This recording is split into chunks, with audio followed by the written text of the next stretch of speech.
귀한 예배 현장으로 인도하신 하나님께 영광 올려드리고요. 또 백원 목사님 이하 서울침례교회 성도님들 말씀의 자리 허락해 주셔서 감사를 드립니다. 오늘 말씀 부끄럽지만 저희 가정의 이야기를 좀 소개해 드리면서 시작하려고 해요. 저는 아들 둘 있습니다. 아들 둘 키우다 보면 제가 고상하고 품격 있게 좀 부모 역할 하고 싶은데 자꾸 목소리가 좀 높아지는 경향성이 없지 않아 있습니다. 저희 아이들 좀 어렸을 때 이야기인데요. 사내 아이들 놀듯이 이 녀석들이 그날도 재밌게 칼싸움 하고 놀았습니다.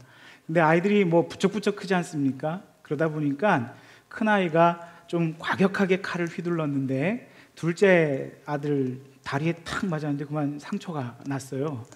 제가 그 아이들 노는 거 조심해라 조심해라 늘 경고했었는데 그렇게 상처가 나니까 되게 속상하고 좀 화도 나고 그러더라고요. 그래서 제가 좀 그날 엄하게 혼을 내야겠다 제가 마음을 먹고 어떻게 혼을 냈냐면, 너희들이 가지고 있는 칼 장난감, 총 장난감, 그리고 쓸데없는 장난감 다 가지고 나와. 그래서 이만큼 쌓아놓고 너희들이 노는 걸 보니까 놀 자격이 없는 것 같아. 이거 다 갖다 버려. 제가 그렇게 명령했어요. 근데 당시 저희가 중국에서 거주하고 있었던 때라 사실 중국의 쓰레기장은요, 조금 그 당시만 해도, 지금 또 많이 변했지만 그 당시만 해도 그 단지에 모든 쓰레기를 그냥 다 갖다 버리는 이렇게 막 쓰레기 산이 이루어지는 그런 장소거든요. 그래서 그거 갖다 버리라고 하니까 아이들이 도저히 그것을 처음에는 수용하지를 못했습니다. 그런데 제가 그날 화가 많이 나서 고집을 꺾지 않고 아이들하고 기싸움을 했습니다. 갖다 버려. 아빠 용서해 주세요. 제가 안 돼. 갖다 버려. 말을 안 듣더라고요. 그래서 말 안 들어? 손 들어. 그래서 벌을 계속 세웠어요. 땀을 뻘뻘 흘리고 벌을 세우다가 결국에는 아빠를 이기지 못하고 갖다 버릴게요 하고 두 아들 녀석이 다 주섬주섬 챙겨가지고 다 갖다 버리고 집에 돌아왔습니다. 좀 너무했습니까? 여기까지는 그냥 그럴 수도 있겠다 싶은 마음이 제 마음에 있는데, 사실 부끄럽다는 표현은 그 다음 이야기 때문에 그렇습니다. 아이들이 이렇게 돌아왔는데 제가 그날 무슨 마음이 들었는지 좀 과한 요구를 했어요. 아마도 장난감 그동안 사줬던 거 또 사줘야 될 것 같으니까 돈이 좀 아까웠는지도 모르겠고, 이 녀석들 이번 기회에 맛 좀 봐라 이런 생각이 좀 들었던 것 같기도 합니다. 그래서 갖다 버린 거 확인하고는 제가 그 다음에 뭐라고 그랬냐면, 갖다 버렸으면 가서 다시 주워와. 제가 그렇게 했어요. 그런데 큰아이가 그때까지는 아무 소리 안 하고 아빠가 시키는 대로 벌도 쏘고 아빠를 설득해 보려고 애도 쓰는데, 그때서야 눈물을 툭툭 흘리기 시작하면서 너무나도 분명하게, 그리고 본인의 감정을 숨기지 않고 아빠 이게 뭐예요? 저 쓰레기통에 갖다 버린 거 다시 안 주워올 거예요. 저한테 그러더라고요. 제가 그 아이의 말을 들으면서 번뜩 정신이 들었어요. 내가 실수했구나. 그래서 그날 일은 얼른 마무리를 하고 들어가라고 했지만 못내 제 마음이 굉장히 괴로웠습니다. 그래서 한 일주일 정도 힘들었던 것 같아요. 제가 새벽마다 나가서 기도하면서 하나님 앞에, 하나님 제가 부모라는 이름으로 너무 인격적이지 못한 교육, 상식적이지 못한 행동한 건 아닙니까? 그 질문에 제가 떳떳할 수가 없었습니다. 설교 듣는 내내 궁금하실까 봐 말씀을 드리면, 제가 한 일주일 정도 지나고 아이들 다시 불러서 제가 사과했어요. 아빠가 인격적이지 못했다. 너희들을 교육이라는 이름으로, 또 아빠라는 그 권위로 조금 누르려고 했던 것 같다. 나를 용서해다오. 그래서 아이들과의 관계는 잘 회복을 했습니다. 그런데 저는 이때의 이야기를 생각할 때마다 성경의 한 이야기가 생각이 납니다. 바로 오늘 우리가 함께 읽은 아브라함에게 하나님이 이삭을 바치라 라고 하신 그 성경의 본문입니다. 신앙생활을 조금이라도 해보신 분은 이 이야기가 얼마나 익숙하십니까? 잘 아는 이야기죠. 저는 이 이야기를 들을 때마다 궁금해요. 하나님 정말 왜 그러셨을까? 하나님도 교육을 하시면서 실수를 하시나? 하나님이 인격적인 분이라고 믿었는데 어떻게 그렇게 비인격적인 요구를 아브라함에게 하실 수 있을까? 하나님이 실수하신 게 아니라면 하나님이 오락가락 하시는 분인가? 그런 하나님을 신뢰해도 될까? 왜냐하면 하나님이 성경에 볼 때마다 사람을 제물로 바치는 우상 숭배하는 이방의 그 제도를 가지고 얼마나 신랄하게 비판하시고 그것은 죽어 마땅한 죄라고 명령하시고 알려주십니까? 그렇게 해서 우상을 섬길 때는 죽이라고 말씀하시면서 하나님이 그렇게 하실 때는 괜찮은 겁니까? 저는 그러한 질문들이 자꾸만 꼬리를 물고 올라오면서 이 스토리에 대해서 굉장히 궁금한 마음이 참 많았습니다. 이 이야기를 설명하기 위해서 사람들은 간혹 하나님이 질투하시는 하나님이라서 그렇게 설명을 하곤 합니다. 우리가 읽은 성경 본문 창세기 22장 1절 말씀 한 번 더 같이 읽도록 하겠습니다. 시작. 그 일 후에 하나님이 아브라함을 시험하시려고 그를 부르시되 아브라함아 하시니 그가 이르되 내가 여기 있나이다. 그러니까 질투하시는 하나님이라는 해석을 하시는 분들에 의하면 아브라함을 시험하시려고, 이 시험의 동기가 하나님 마음에 야, 나보다 아브라함이 이삭을 더 사랑하네, 이삭을 더 사랑하는지 나를 더 사랑하는지 테스트해 봐야겠다. 그러면 그 일 후라는 것은 이삭을 아들로 주신 후라고 해석이 될 수밖에 없는 거죠. 그런데 그런 해석을 들을 때마다 제 마음에 또 의문이 올라와요. 아니, 하나님께서 사람의 마음을 꿰뚫어 보시고 중심을 아신다고 하셨는데 뭐 아브라함의 마음을 그렇게 테스트까지 하셔야지 확인할 수 있었을까? 전 그게 궁금합니다. 뿐만 아니라 이삭이라는 존재는 하나님께서 구속의 역사를 이루기 위해서, 이스라엘 민족을 이루기 위해서 약속의 아들로 허락하신 것인데 그 약속의 아들을 아브라함이 그렇게 사랑했다고 해서 그걸 질투하실 만한 일인가? 오히려 하나님이 주신 약속을 사모하고 사랑한다면 더 칭찬하실 만한 일이 아닐까? 저는 그렇게 생각을 합니다. 왜 우리가 질투하시는 하나님이기 때문에 그렇게 한다라고 오해를 하느냐? 사실 성경에 질투하시는 하나님이라는 문장 자체가 나오기 때문에 그렇죠. 하나님 질투가 있으시구나. 그런데요, 사실 성경을 꼼꼼히 좀 읽어보시면 질투하시는 하나님이라는 건 율법서나 선지서나 하나님께서 우상을 숭배하는 이스라엘 민족을 경고하시기 위해서 너희들 그렇게 하면 안 돼, 오직 참 신은 나 여호와 한 분뿐이다, 이걸 가르치기 위해서 말씀하실 때 질투하시는 하나님, 이렇게 소개가 되어지는 것이지 이삭을 사랑하냐 하나님을 더 사랑하냐 그 사랑을 질투하시는 그런 분이 아니라는 말입니다. 그러니까 사실 질투하시는 하나님이기 때문에 이삭을 산제물로 바쳐라 이렇게 명령하셨다라는 해석은 사실 저희가 온전하게 용납하기는 좀 어려운 해석 같습니다. 또 이 성경 이야기가 등장할 때마다 많이 등장하는 주제는 순종하면 하나님께서 축복 주신다라는 그런 주제들이지요. 창세기 22장 16절 17절 말씀 또 한번 같이 한번 읽도록 하죠. 시작.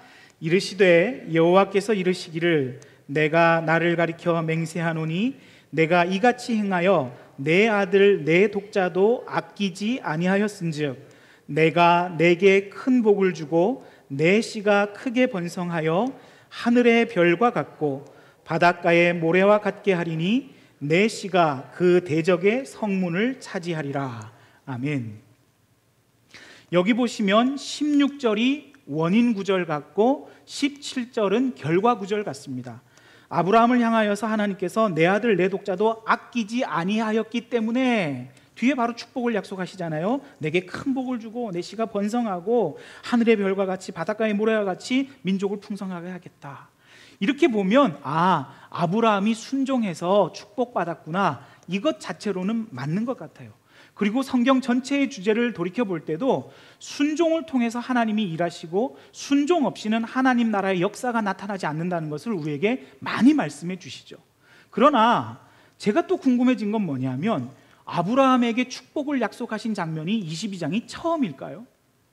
성경학자들의 연구에 의하면 그렇지 않고 성경을 읽어보시면 아브라함이 하나님을 만나는 그 당시 창세기 12장에서부터 하나님은 이미 아브라함의 행위와 상관없이 축복에 대해서 결심하고 계셨다는 것을 알 수 있습니다.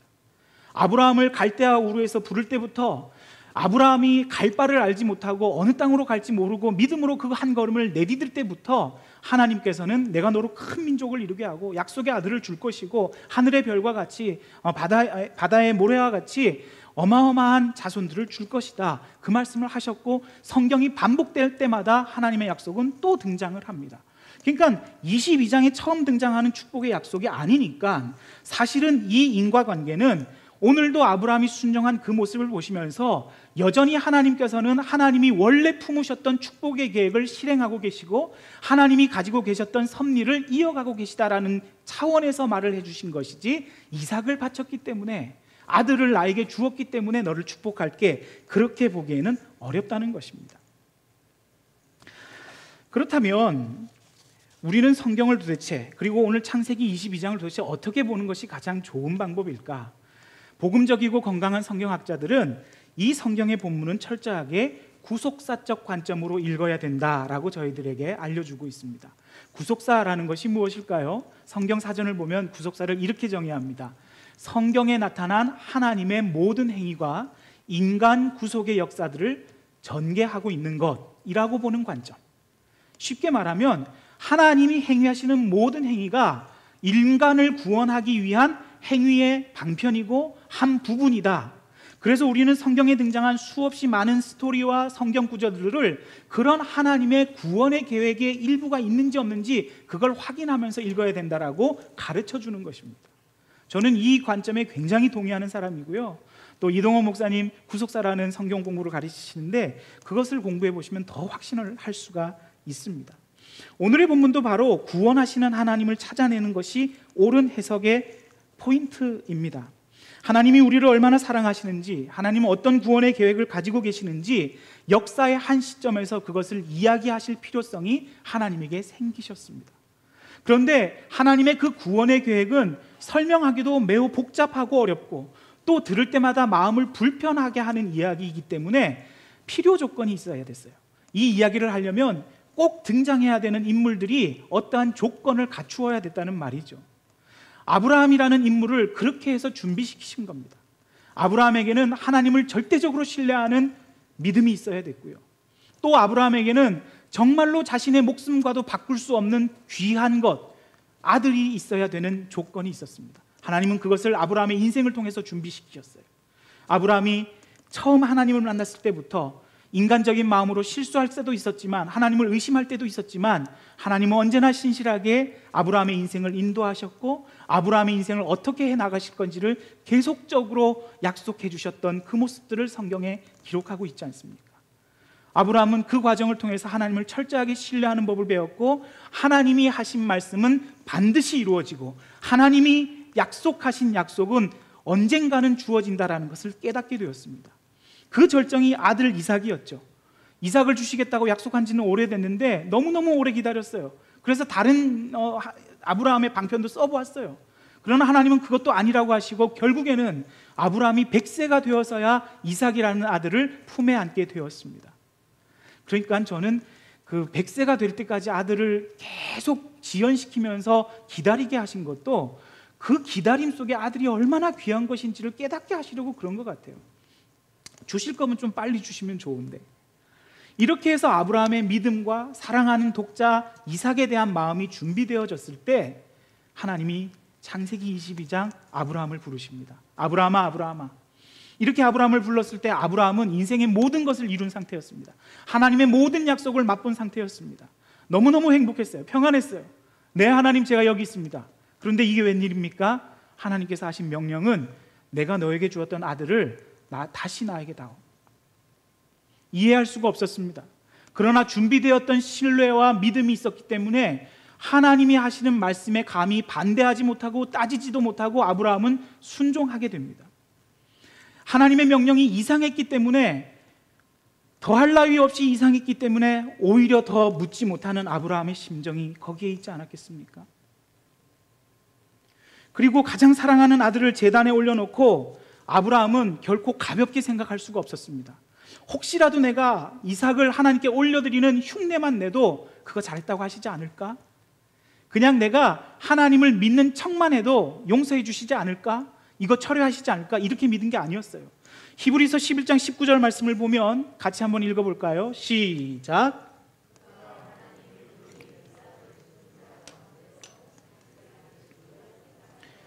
아브라함이 하나님이 능히 이삭을 죽은 자 가운데서 다시 살리실 줄로 생각한지라, 이렇게 히브리서 본문이 말하고 있는데, 이걸 보면 아브라함이 이삭이 죽을 거라고 생각한 겁니까? 안 죽을 수 있다고 생각한 겁니까? 반드시 죽는다고 생각한 것 아니겠습니까? 그러나 전능하신 하나님이니까 혹시 다시 죽었다가 살리실 수도 있겠다. 그런데요, 그렇게 생각한다고 아버지 된 아브라함의 마음이 편하겠어요?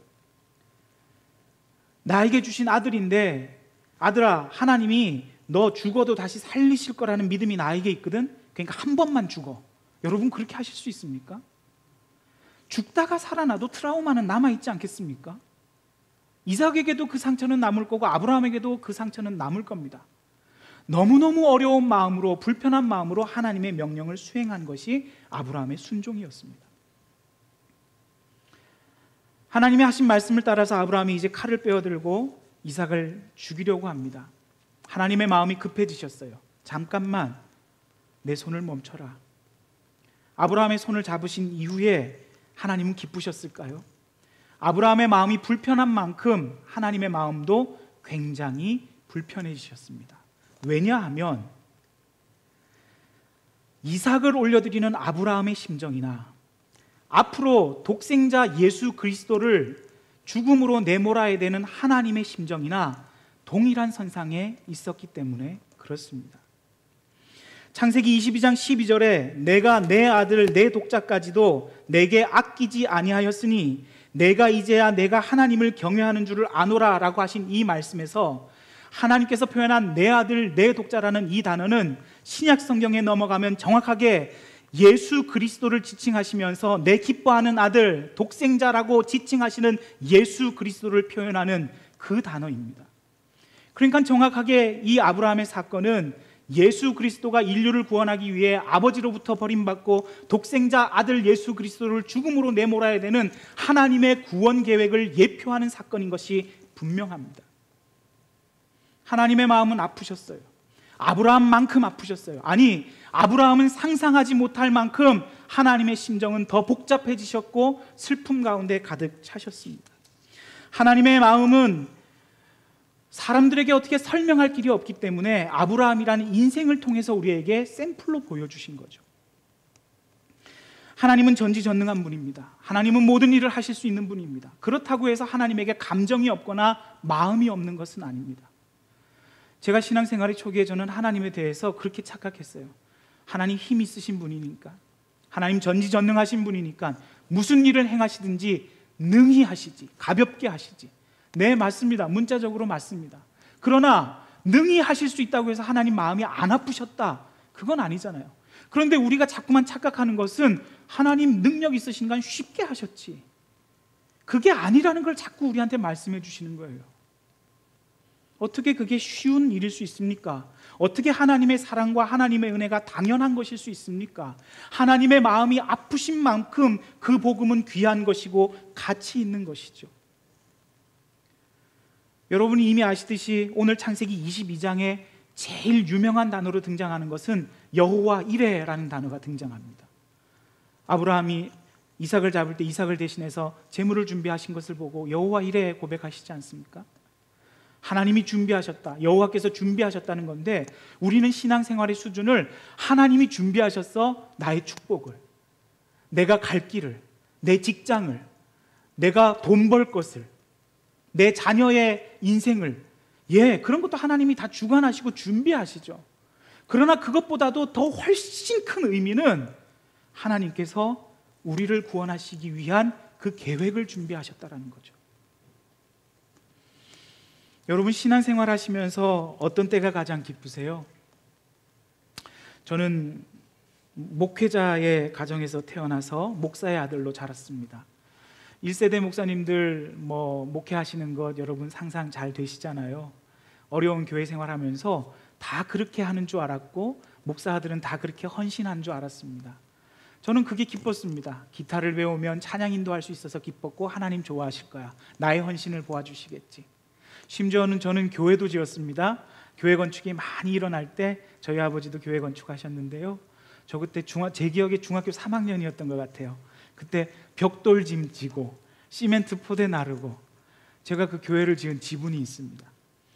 하나님 이만하면 헌신 충분하지 않습니까? 목회자로 부르셨습니다. 부르심에 제가 순종했고 목회자로서 할 수 있는 가장 큰 헌신이라고 생각하는 교회도 개척했습니다. 지구촌 교회를 사역하면서 지구촌 교회에서 중국 땅에 디아스포라 교회를 개척하려 하는데 비전이 있느냐 하시는 물음에 제가 손들었어요.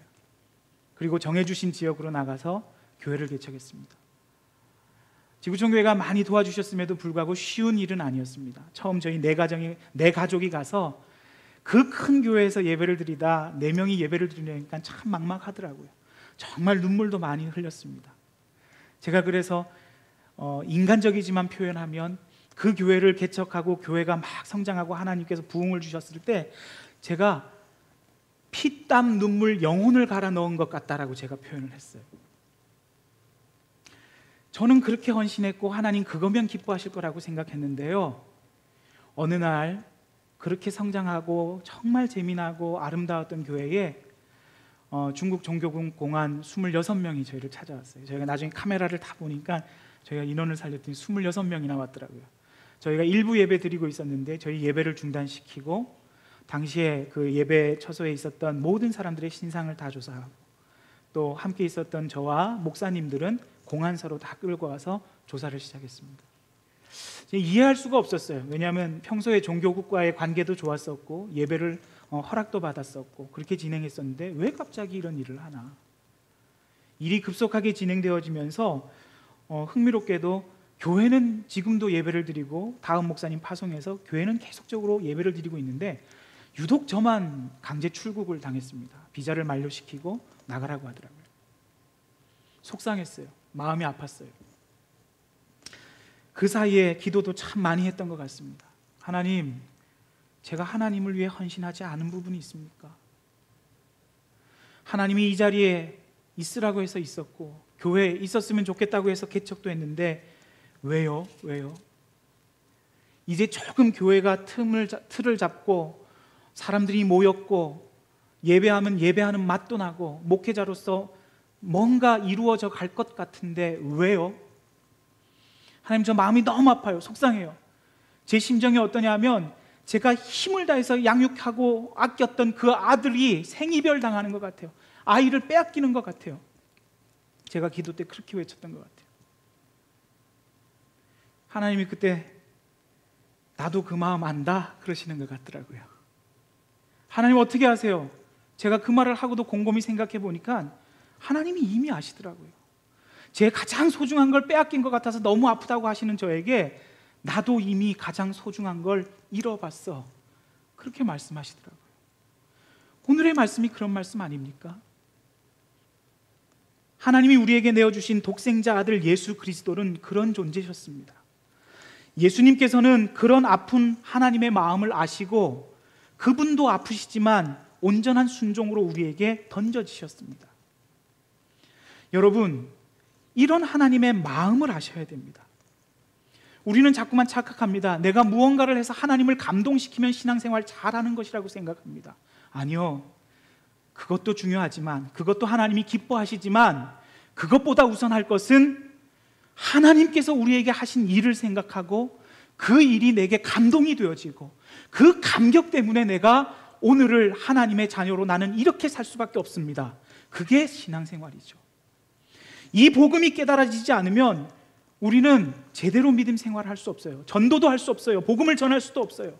왜요? 우리의 현실이 너무 힘들거든요. 너무 고난이 많거든요.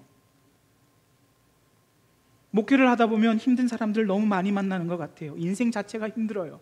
청년들도 힘들다고 그러고요, 이 땅의 아버지 어머니들도 다 힘듭니다. 작은 가게를 하시는 분도 너무 힘들고 큰 기업을 운영하시는 분도 고난이 많습니다. 왜 또 그리고 몸이 그렇게 아프신 분들은 많은지요? 교회는 다 건강하셨으면 좋겠는데.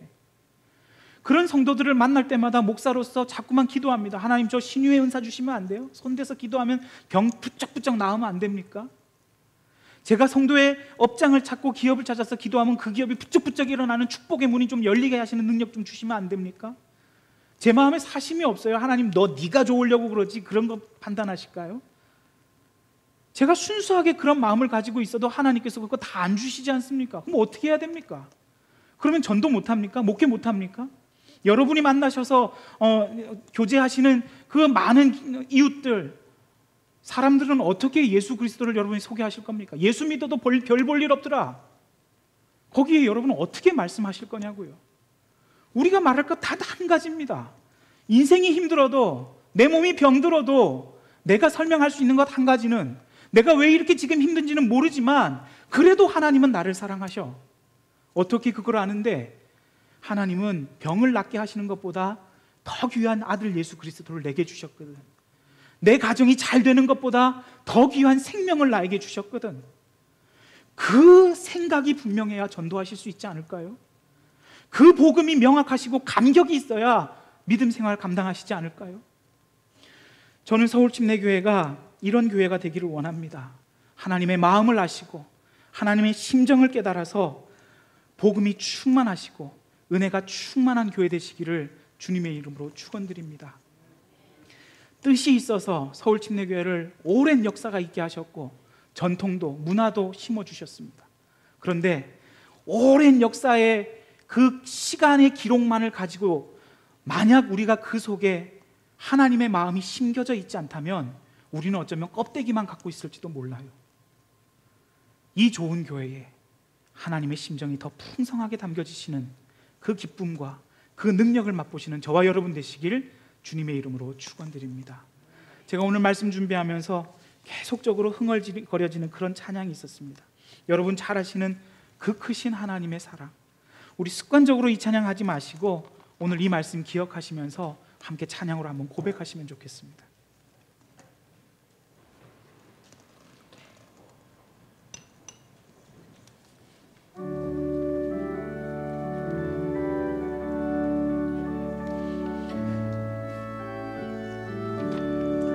그 크신 하나님의 사랑 말로 다 형용 못하네.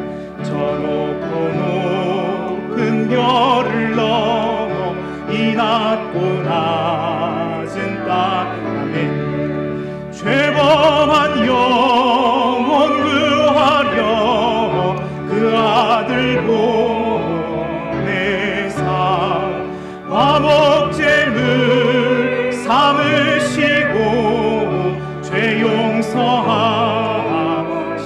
아멘. 하나님 크신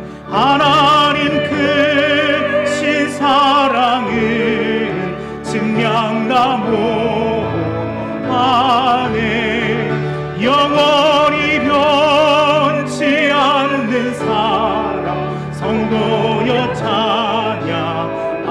3절 찬양합니다. 하늘을 두루마 바다를 먹물 삼아도 한없는 하나님의 사랑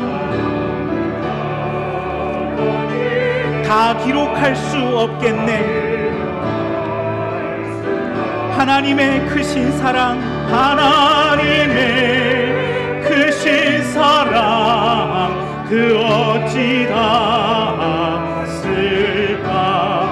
저 하늘 높이 쌓아도 제 의지 못하. 하나님 크신 사랑은 하나님 크신 사랑은 증량나무 안에 영원히 변치 않는 사랑 성도여 찬양. 하나님 크신 사랑은 하나님 크신 사랑은 증량나무 안에 영원히 변치 않는 사랑 성도여 찬양하세.